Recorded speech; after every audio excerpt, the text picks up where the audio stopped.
चयन कमिटी उपरे समस्तक नजर। टी20 विश्वकप्र रोहित अधिनायक। एक दिवसीय 2023 विश्वकप्रे भारतर पराजय पर टीम इंडिया एवं 2024 टी20 विश्वकप उपरे नजर रखिछि।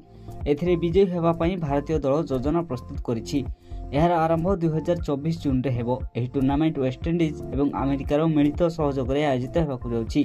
एथिपई भारतर 15 जणिया टीम मध्यरु प्लेइंग 11 रे केउ केउ खेलाड़ी रहिबे से नै नाना कल्पना जल्पना जारी रहिछि। सूचनायोग्य बीसीसीआई सचिव जय शाह फेब्रुआरी 14 रे कहिथिले टी20 रे रोहित शर्मा अधिनायकत्व करुथिबार नजर आसीबे।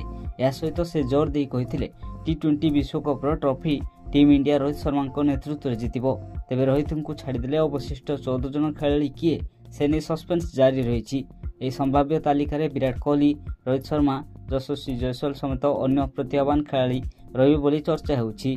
रांची टेस्ट रे भारत इंग्लैंड को पराजित करिबारे यशस्वी जयसवाल, शुभमन गिल एवं ध्रुव जुरेल भल प्रदर्शन करिसंती।